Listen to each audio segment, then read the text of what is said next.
Welcome viewers, আমি রিয়াজ। আপনারা দেখছেন আপনাদের YouTube channel Mallick education hub.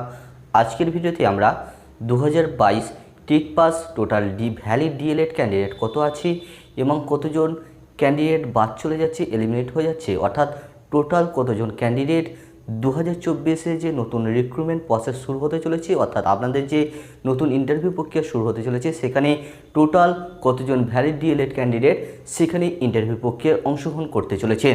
অর্থাৎ আপনারা নিশ্চয়ই জানেন যে এখান থেকে বিএড এবং এনআইওএস ডিএলএড এবং ইন সার্ভিসরা বাদ চলে গেছে।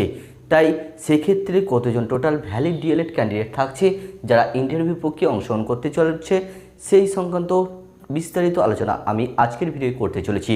তাই যারা যারা 2022 টেট পাস প্রার্থী রয়েছেন তাদের জন্য আজকের ভিডিওটি অত্যন্ত গুরুত্বপূর্ণ। আপনারা মনোযোগ সহকারে ভিডিওটি শেষ পর্যন্ত দেখুন এবং যারা আমার চ্যানেলে নতুন এবং এখনও চ্যানেলটি সাবস্ক্রাইব করেনি তারা অবশ্যই লাল রঙের সাবস্ক্রাইব বাটনটি অন করেই চ্যানেলটি সাবস্ক্রাইব করুন এবং পাশে থাকা বেল আইকনটি অন করে রাখুন এই ধরনের নতুন নতুন আপডেট সবার আগে পেতে। আপনারা নিশ্চয়ই জানেন 2022-এ যে টেট হয়েছে সেখানে টোটাল যে ক্যান্ডিডেট ছিল, টোটাল ক্যান্ডিডেট কতজন পরীক্ষা দিয়েছিলেন?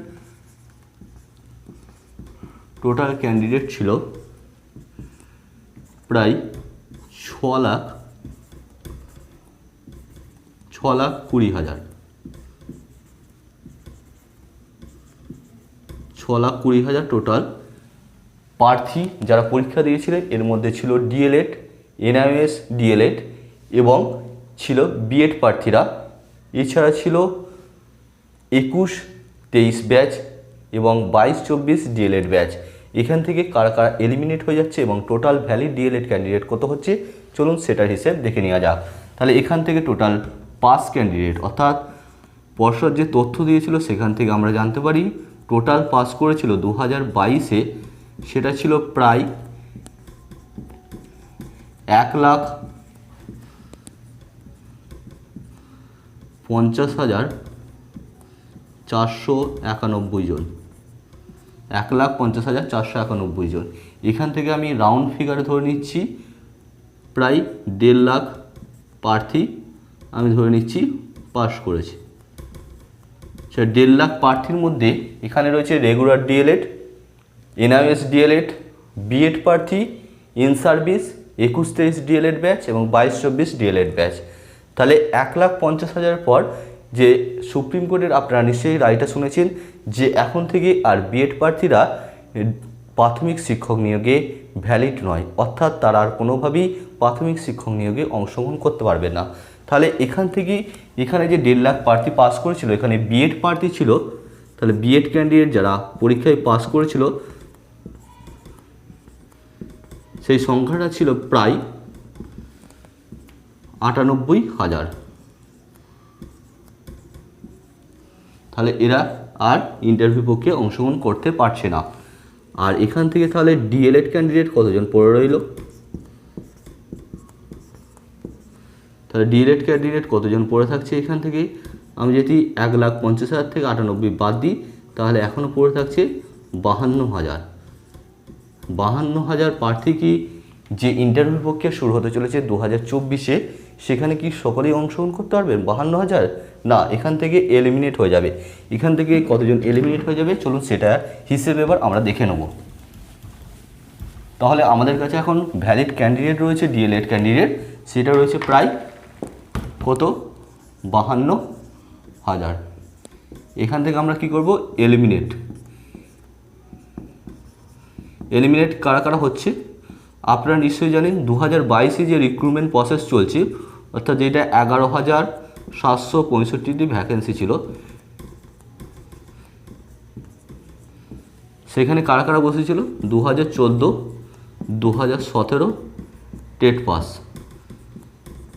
তাহলে টেট পাস প্রার্থী এখান থেকে আমি ধরে নিচ্ছি 2017 এবং 2014 টেট পাস প্রার্থী তারাও 2022-এ টেট পাস করেছে এমন ভ্যালিড ডিএলএড প্রার্থী ছিল প্রায় 8,000। আমি এটা ধরে নিচ্ছি 11,765-র মধ্যে 8,000 প্রার্থী যারা 2022-এও পাস করে বসেছিল। তাহলে এরা হচ্ছে ইন সার্ভিস, এরা আর ইন্টারভিউ দিতে পারছে না, তাহলে এরা এলিমিনেট হয়ে যাচ্ছে। আর কে পড়ে রইল? এছাড়া এরপর রয়েছে এনআইওএস ডিএলএড। তাহলে এনআইওএস ডিএলএডও বাদ চলে গেছে। সুপ্রিম কোর্টের রায় অনুযায়ী সেই সংখ্যাটাও কত, প্রায় 8,000। তাহলে এরাও ইন্টারভিউ প্রক্রিয়ায় অংশগ্রহণ করতে পারছে না। এরপর কী কী রয়েছে, 21-23 D El Ed batch, 21-23 D El Ed batch, 21-23 D El Ed batch এবং রয়েছে 22-24 ডিএলএড ব্যাচ। এদের সংখ্যাটা কত, প্রায় 2,000 করে আমি ধরে নিচ্ছি। 21-23 ব্যাচে 2,000 এবং 22-24 ব্যাচে 2,000। এরাও কি ইন্টারভিউ প্রক্রিয়ায় অংশগ্রহণ করতে পারছে না, যদি পর্ষদ খুব শীঘ্রই ইন্টারভিউ নোটিফিকেশান দেয়। কারণ এদের কারোরই এখনও সেকেন্ড ইয়ার কমপ্লিট হয়নি, এছাড়া পুরোপুরিভাবে তারা রেজাল্ট পায়নি এবং তাদের সার্টিফিকেট পায়নি, তাই তারা এখন ইন্টারভিউ প্রক্রিয়ায় অংশগ্রহণ করতে পারছে না। যদি পর্ষদ এরই মধ্যে তাদের যে নতুন ইন্টারভিউ নোটিফিকেশন অর্থাৎ 2024-এ যে নিউ রিক্রুটমেন্ট প্রসেস সেটা যদি পর্ষদ দ্রুত শুরু করতে চায়, তাহলে এই দুটো ব্যাচ বাদ চলে যাচ্ছে। তাহলে টোটাল আমি ক্যান্ডিডেট যারা বাদ চলে যাচ্ছে সেই সংখ্যাটা কত, 8 8 16, 16 4 20,000।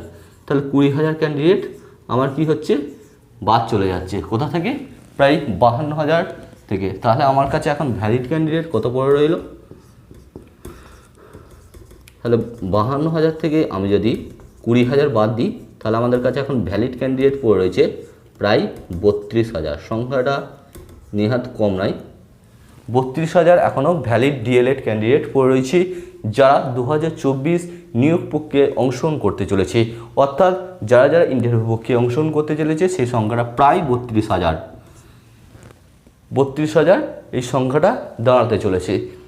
আর পর্ষদ যদি চাই যে না, আমি 2022 টেট পাসের সাথে 2023-এর টেট পাসেদের একসাথে ইন্টারভিউ নেব, সেক্ষেত্রে সংখ্যাটা কত হচ্ছে চলুন একটু হিসাব করে নিই।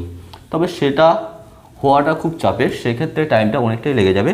কারণ রিসেন্টলি লোকসভা ভোট আছে, ভোটের আগে পর্ষদ চাইবে যে একটা নতুন রিক্রুটমেন্ট করতে, সেই জন্যই পর্ষদ খুব শীঘ্রই আপনাদের ইন্টারভিউ নোটিফিকেশান দিতে চলেছে। যদি পর্ষদ চাই যে 2023 টেট পাস প্রার্থীদের নিয়ে একসাথে ইন্টারভিউ করবে, সেক্ষেত্রে 2023 টেট যেটা হয়েছিল সেটা রেজাল্ট খুব শীঘ্রই প্রকাশ করে একসাথে আপনাদের ইন্টারভিউ প্রক্রিয়া শুরু করতে পারে। সেক্ষেত্রে 2023-এ যে টেট পরীক্ষা হয়েছিল সেখানে কোশ্চেনের স্ট্যান্ডার্ডটি খুব ভালো ছিল।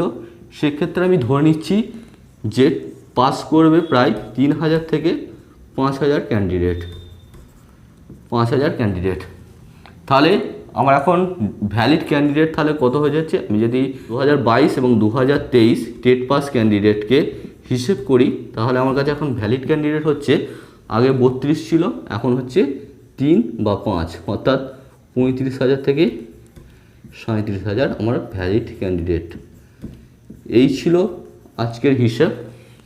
এটা পুরোপুরিটাই যে বিএড বা ডিএলএড এটা অ্যাপ্রক্স ধরা হয়েছে, অ্যাপ্রক্স 35 থেকে 37,000 আপনাদের প্রার্থী যারা ইন্টারভিউ প্রক্রিয়ায় অংশগ্রহণ করতে চলেছে।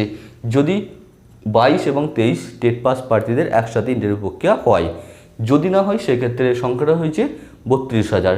তাহলে এই ভিডিওটি আপনাদের যদি ভালো লেগে থাকে অবশ্যই একটি লাইক করবেন এবং বন্ধুদের সাথে শেয়ার করবেন। আপনাদের আর কিছু জানার থাকলে অবশ্যই ভিডিওর কমেন্ট বক্সে কমেন্ট করবেন। পরবর্তী ভিডিওতে আমি আরও গুরুত্বপূর্ণ তথ্য নিয়ে আপনাদের সামনে হাজির হব। Thanks for watching.